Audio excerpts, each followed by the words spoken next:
बिस्मिल्लाहिर्रहमानिर्रहीम। अस्सलाम वालेकुम नाज़रीन, आप यूट्यूब चैनल देख रहे हैं। मैं इमरान खान हूँ। एक खुशखबरी से बातचीत शुरू करते हैं। Prime minister of Pakistan Imran Khan साहब ने वादा किया था कि वो ज़्यादा टैक्स कलेक्शन करेंगे। वो लोग जो टैक्स नहीं देते उनको टैक्स नेट में लेकर आएंगे और पाकिस्तान में टैक्स देने का रुझान जो है वो बढ़ेगा, और वो अब बढ़ना शुरू हो गया है। जब रिफॉर्म्स आती हैं, लोग काम करते हैं, तो चीज़ें बेहतर हो सकती हैं। तो ये एक रिकॉर्ड लगा है। यानी अगर ये कहें कि कप्तान का सबसे लंबा चक्का है, तो वाकई ये है। जब आप ज़्यादा टैक्स इकट्ठा करेंगे, आपको कर्ज़े नहीं लेने पड़ेंगे, आपको कर्ज़े उतारने में आसानी रहेगी, और वक्त के साथ साथ आपके हालात बदलेंगे और बेहतर हो जाएंगे। तो रिकॉर्ड टैक्स कलेक्शन हुई है पाकिस्तान में। अभी 1 महीना बाकी है, यानी ये जुलाई से लेकर जून तक का गिना जाता है। यानी हर साल मिसाल के तौर पे 2018 की जुलाई में शुरू हुआ तो 2019 के जून तक जितना पैसा इकट्ठा होगा, तो ये पूरा एक माली साल होता है। तो अभी मई के महीने तक का रिकॉर्ड है। अभी इसके अंदर जून को शामिल होना है, लेकिन माइलस्टोन अचीवमेंट है, मैं आपके सामने रखता हूं। प्राइम मिनिस्टर ने इस पर ट्वीट भी किया है। वो ये है कि पाकिस्तान ने जुलाई 2020 से लेकर और मई 2021 तक जो टैक्स इकट्ठा किया है वो 4143 अरब रुपए है। 4143 अरब रुपए, और ये रिकॉर्ड है। 18% ज़्यादा है गुज़िश्ता साल की निस्बत। अगर गुज़िश्ता साल के साथ इसका कंपेयर करें इन्हीं महीनों में, 1 महीना छोड़कर, तो 18% ज़्यादा। ये बहुत बड़ी कामयाबी है। और 2019-20 में ये 3996 था, 2018-19 में 3828 था, 2017-18 में 3843, 2016-17 में 3367, और 2015-16 में 3112, 2014-15 में 2590, और 2013-14 में 2254। जबकि 2012-13 में जब पीपल्स पार्टी की हुकूमत थी तो तब ये 1946 था। यानी ये नीचे से ऊपर की तरफ जा रहा है। गुज़िश्ता अगर हम देखें कि 8-10 साल के अंदर हमने दुगने से ज़्यादा किया है, और ये इससे भी ज़्यादा होना चाहिए। तो इमरान खान साहब की हुकूमत में ये एक बहुत बड़ी अचीवमेंट है, और इस पर मुबारकबाद पेश की जा सकती है। क्योंकि अगर महंगाई को कम कर पाएँ और टैक्स नेट को बड़ा कर पाएँ, ज़्यादा लोगों से टैक्स ले पाएँ। लोग टैक्स तब देते हैं जब उनको, लोगों को हुकूमत के ऊपर कुछ एतबार होता है कि हमारे पैसे खा नहीं जाएंगे, लूट मार नहीं होगी। और जब एफबीआर ठीक काम कर रहा हो, वो लोगों से पैसे अपनी जेब में डालने की बजाय वो सरकारी खजाने में जमा करवा रहा हो, रिश्वत लेने की बजाय लोगों को टैक्स देने पर मजबूर कर रहा हो, तो फिर आपका टैक्स नेट बढ़ता है। आपके पास ज़्यादा पैसे इकट्ठे होते हैं कौम को देने के लिए और कौम के ऊपर खर्च करने के लिए।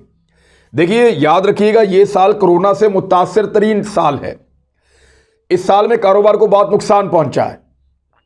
अगर कोरोना ना हुआ और हालात बेहतर हुए तो हम अगले 2 सालों में रिकॉर्ड इससे ज़्यादा टैक्स इकट्ठा कर सकते हैं, और ये पाकिस्तान की बहुत बड़ी कामयाबी होगी।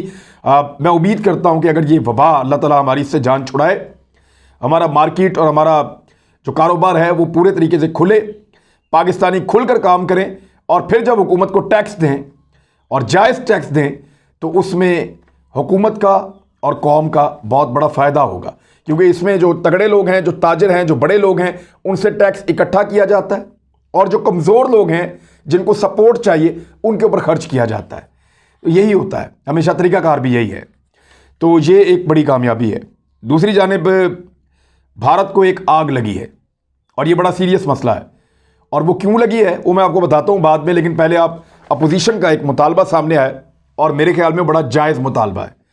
अपोजिशन ने मुतालबा किया कि दिफाई और ख़ारजी सूरत हाल जो है पाकिस्तान की, उस पर हमें ब्रीफिंग दी जाए, और पार्लियामेंट का एक जॉइंट सेशन बुलाया जाए, और उसमें आप हमें ब्रीफिंग दें। हुकूमत और इदारे, जो एस्टेब्लिशमेंट के इदारे हैं, यानी वो फ़ौज से, ISI से, आर्मी चीफ से, इनसे तवक्को कर रहे हैं, DGMO से, कि वो हमें एक ब्रीफिंग देंगे और हमें बताएंगे कि एक्चुअली दिफाई महाज पे क्या हो रहा है और ख़ारजी मामलात पाकिस्तान के कहाँ चल रहे हैं।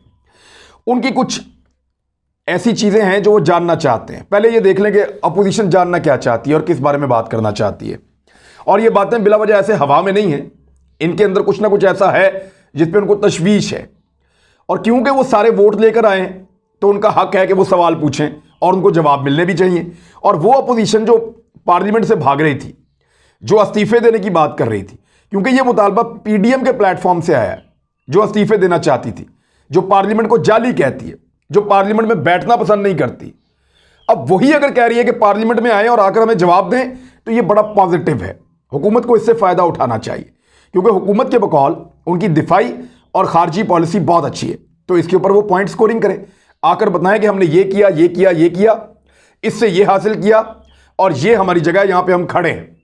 और अपोजिशन ने यहां तक कहा है कि इसको आप इन कैमरा कर लें, यानी आप मीडिया को ना बताएं, खुफिया रख लें, लेकिन हमें मालूमात दें और हमें एतमाद में लें। तो यहां हुकूमत के पास एक मौका है कि वो आए और आकर अपनी कारकर्दगी बताए अपोजिशन को। 5 चीजें कौन सी हैं? नंबर 1, भारत से मुज़ाकरात और कश्मीर के ऊपर स्टेटस क्या है। यानी ये चीज़ें फैल रही हैं कि भारत के साथ मुज़ाकरात का एक बैकडोर चैनल इस्तेमाल हो रहा है, लेकिन कश्मीर उसके अंदर जो है वो कहीं पीछे जा रहा है। इस किस्म की चीज़ें मार्केट में हैं। तो इस पे जो फेयर है, प्राइम मिनिस्टर ने तो बहुत क्लियर किया, उन्होंने कहा जी मैं तब तक भारत के साथ मुज़ाकरात में नहीं जाऊंगा ऑफिशियली जब तक कि भारत कश्मीर के मामले के ऊपर लचक नहीं दिखाएगा और 370 और 35A का मामला जो है उसको रिजॉल्व नहीं करेगा। दूसरा जो उनका फेयर है, खौफ है या खदशा है अपोजिशन का, वो अफगानिस्तान में गैर मुल्की फ़ौजों के इनखला और उसके बाद की सूरत हाल जो है, इसमें पाकिस्तान की पॉलिसी क्या है, पाकिस्तान कौन से ग्रुप को सपोर्ट कर रहा है, पाकिस्तान के दिमाग में क्या हल है अफगानिस्तान के मसले का, और किस तरीके से वहां पे अमन लाया जाएगा गैर मुल्की फ़ौजों के निकलने के बाद। क्योंकि अगर वहां खाना जंगी होती है तो उसके असरात पाकिस्तान पे आएंगे, तो उसका कोई हल पाकिस्तान ने अगर सोच रखा है तो उस पर ब्रीफिंग दी जाए और मुशावरत की जाए। तीसरा, क्या पाकिस्तान अमेरिका को फौजी अड्डे फराहम करेगा? यह बहुत अहम सवाल है। देखें, फौजी अड्डे तो इमरान खान ने कहा कि मैं फराहम नहीं करूंगा, प्राइम मिनिस्टर ऑफ पाकिस्तान ने साफ कहा, और यह भी कहा कि क्लियरली अमेरिका को बताया जाए जिस चैनल पे भी वो बात करे कि अड्डे नहीं आपको मिलने वाले, फौजी अड्डे ये भूल जाएं आप, कि आपको शमसी एयरबेस मिल जाएगी, शहबाज एयरबेस मिल जाएगी, या आपको यहां पे ज़मीन पे अड्डे मिल जाएंगे तो आप यहां से अटैक, ऐसा नहीं होगा। हाँ, लेकिन एक सवाल और है जो अपोजिशन के दिमाग में है और बहुत सारे दीगर लोग भी ये पूछते हैं, मैंने भी ये पूछा था, और इसके ऊपर ज़रूर क्लैरिटी आनी चाहिए कि अमेरिका जब भी, चले पाकिस्तान में उसके बाद अड्डे नहीं हैं, लेकिन जब भी कभी अमेरिका अफगानिस्तान के ऊपर हमला करेगा, मिसाल के तौर पे वो किसी ग्रुप पे, किसी घर पे, किसी गाड़ी पे, या किसी भी चीज़ के ऊपर या किसी मुकाम पे अटैक करना चाहता है, तो उसके मिसाइल या उसके ड्रोन या उसके जंगी जहाज़ को पाकिस्तान की फ़िज़ाई हुदूद इस्तेमाल करनी पड़ेगी। ईरान से वो जा नहीं सकते, बाकी और कोई रास्ता नहीं है। इंडिया से भी आएंगे तो पाकिस्तान बीच में है, चाइना उनको कभी अलाउ नहीं करेगा। तो उनके पास सिर्फ एक रास्ता है कि वो पाकिस्तान की फ़िज़ाई हुदूद इस्तेमाल करें और अफगानिस्तान में अपने हदफ को निशाना बनाएं। अब फ़िज़ाई हुदूद किसी मुल्क की मलकियत होती है, आप ज़मीन पे अड्डा दें या हवा से गुंजाइश दें, ये मिलती जुलती चीज़ें हैं। कम्युनिकेशन एक अलग चीज़ है, अटैक एक अलग चीज़ है। हमारे जो उनके साथ मुआहदे हैं वो फ़िज़ाई और ज़मीनी जो कम्युनिकेशन के ज़राए हैं उस हवाले से हमारे मुआहदे हैं। एक है जी ALOC और दूसरा है GLOC, और ये दोनों हैं जी ग्राउंड लाइंस ऑफ कम्युनिकेशन और एयर लाइंस ऑफ कम्युनिकेशन। तो ये दोनों पाकिस्तान का उनके साथ मुआहदे तो हैं, लेकिन इसमें जब अटैक आप करते हैं, चाहे ज़मीन पे अड्डा दें चाहे हवा में से जगह दें, उसका स्टेटस मुख्तलिफ होता है और उस पर तालिबान के भी तहफ़्फ़ुज़ात हैं, और ये तहफ़्फ़ुज़ात जो हैं वो यहाँ पे भी अपोजिशन के अंदर पाए जाते हैं। इस पर क्लैरिटी आनी चाहिए कि क्या अमेरिका को ये अलाउ किया जाएगा या नहीं किया जाएगा। पांचवा एक अहम मामला जो है वो फ़लस्तीन के ऊपर पाकिस्तान ने बड़ा कुछ अचीव किया है। फ़लस्तीन के खिलाफ जो इसराइल ने जारहियत की, उस पर जंगी जराइम का एक मामला भी पाकिस्तान ने खोल दिया है, और इसराइल को उस पर बड़ी तनकीद की इसराइल ने पाकिस्तान पे, बड़ा पाकिस्तान के ऊपर ब्लेम गेम किया, लेकिन पाकिस्तान ने इसके बावजूद साबित कदमी के साथ उनके खिलाफ जंगी जराइम की तहकीकात शुरू करवा दी हैं। तो यहाँ पे पाकिस्तान ने गेन किया, OIC में गेन किया, अक़वाम मुत्तहिदा में गेन किया। तो पाकिस्तान को ये चाहिए, पाकिस्तान की गवर्नमेंट को, कि अपोजिशन को बुला के इन मामलात के ऊपर ब्रीफ करें, चाहे इन कैमरा करें चाहे ओपनली पार्लियामेंट के ज्वाइंट सेशन के अंदर ये सारी चीज़ें बताई जाएँ। अपोजिशन ने एक चीज़ मुस्तरद की है, हुकूमत को उस पर डट जाना चाहिए। उन्होंने कहा कि इलेक्ट्रॉनिक वोटिंग मशीन को हम नहीं मानते, मुस्तरद, लेकिन मेरे ख्याल में हुकूमत को इस पर डट जाना चाहिए। अगर कोई धांधली का तोड़ है और हुकूमत चाहती है कि आइंदा हुकूमत के साथ धांधली ना हो, क्योंकि यहाँ पे लोगों के हज़ारों वोट बने हुए, मैं कई दफ़ा पहले आपको बता चुका हूँ। तो फिर इलेक्ट्रॉनिक वोटिंग मशीन उसका एक हल है और हुकूमत को इस हल की तरफ हर हाल में जाना चाहिए और अपोजिशन को कायल करना चाहिए, इलेक्शन कमीशन को भी कायल करना चाहिए। अब आ जाए इंडिया के मामले के ऊपर। गुज़िश्ता चंद दिनों से अक़वाम मुत्तहिदा की जनरल असम्बली के सदर वोल्कान बोस्किर पाकिस्तान में मौजूद थे। ये बेसिकली तुर्किश नेशनल हैं और वहाँ सियासत भी करते रहे माजी में और बड़ी शानदार शख्सियत है इनकी। ये पाकिस्तान तशरीफ़ लाए, इन्होंने एक जॉइंट प्रेस कॉन्फ्रेंस की शाह महमूद कुरैशी साहब के साथ बैठकर और उसमें उन्होंने कश्मीर के हवाले से एक बयान दिया। उस बयान पे भारत का सारा मीडिया, भारत की हुकूमत और भारत के इदारे जो हैं वो सीख पाए, उनको बहुत तकलीफ हुई है। वो बयान क्या था, ज़रा थोड़ा सा मैं आपके सामने उसका एक पिक्चर उसकी आपके सामने ड्रॉ कर देता हूँ। एक तो उन्होंने कहा, 3 रोज़ का उनका दौरा था पाकिस्तान में। प्रेस कॉन्फ्रेंस में उन्होंने कहा कि ये पाकिस्तान की जिम्मेदारी है कि मसला जम्मू और कश्मीर को अक़वाम मुत्तहिदा के प्लेटफॉर्म पर मौसर अंदाज में उठाए। अब ये पाकिस्तान को उन्होंने कहा कि आपकी जिम्मेदारी है, आप इस मसले को उठाएं, ये इंसानी हुकूक का मसला है और ये एक तनाज़ा है 2 मुल्कों के बीच में जिस पे जंगें हुई हैं, तो आप अक़वाम मुत्तहिदा में इसको उठाएं, ये आपकी जिम्मेदारी है। इस पे भारत को बहुत तकलीफ हुई है कि क्यों उठाएं और क्यों ले जाएं अक़वाम मुत्तहिदा में।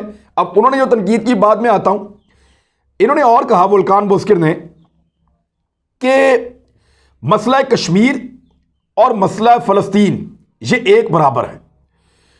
अब ये उन्होंने कहा कि जैसे मसला फ़लस्तीन है वैसे ही मसला कश्मीर भी है। तो इसके ऊपर भी भारत को बहुत आग लगी है, बहुत तकलीफ हुई उनको कि कश्मीर को और फ़लस्तीन को, क्योंकि फ़लस्तीनियों के साथ इस वक्त पूरी दुनिया खड़ी है। तो भारत नहीं चाहता कि इन दोनों को जोड़ के देखा जाए और ये पाकिस्तान की कामयाबी है कि पाकिस्तान ने अक़वाम मुत्तहिदा की जनरल असम्बली के सदर वोल्कान बोस्किर से ये स्टेटमेंट लिया और उनको ये बावर करवाया कि ये भी ऐसा ही मसला है जैसा वहाँ मसला है। दोनों तरफ मुसलमानों के साथ जुल्म हो रहा है, दोनों तरफ जो है वो एक अक़लियत बनाने की कोशिश की जा रही है अक्सरियत को।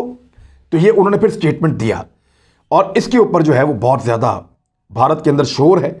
उन्होंने ये कहा कि ये बहुत बड़ी ज़्यादती की गई है हमारे साथ और शदीद अल्फाज में हम इसकी मज़म्मत करते हैं।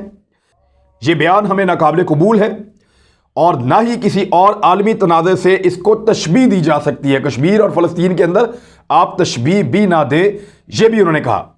और साथ ही उन्होंने कहा कि ये गुमराह कुन बयानात हैं और ये ओहदा उनका है वो कुछ अच्छे तरीके से उस ओहदे की खिदमत नहीं कर रहे इस तरह के बयानात देकर। उनका ये रवैया शर्मनाक है और आलमी प्लेटफॉर्म के शाया निशान नहीं है। अब ये स्टेटमेंट जो है वो इंडिया की तरफ से आ रहे हैं, क्यों? क्योंकि हक और सच की बात हो रही है। इस वक्त इसराइल भी तिलमिला रहा है, इस वक्त भारत भी तिलमिला रहा है और पाकिस्तान ने अपनी पॉलिसी के ज़रिए से पहले इसराइल के लिए एक मुश्किल खड़ी की और अब भारत के लिए एक मुश्किल खड़ी हुई है और कश्मीर का मामला भी कुछ हाईलाइट हुआ है। तो ये वो सारी सिचुएशन है जिस पे भारत को बहुत आग लगी हुई है। अब तक के लिए इतना ही। अपना ख्याल रखिएगा, अपने इस चैनल का भी। अल्लाह हाफ़िज़।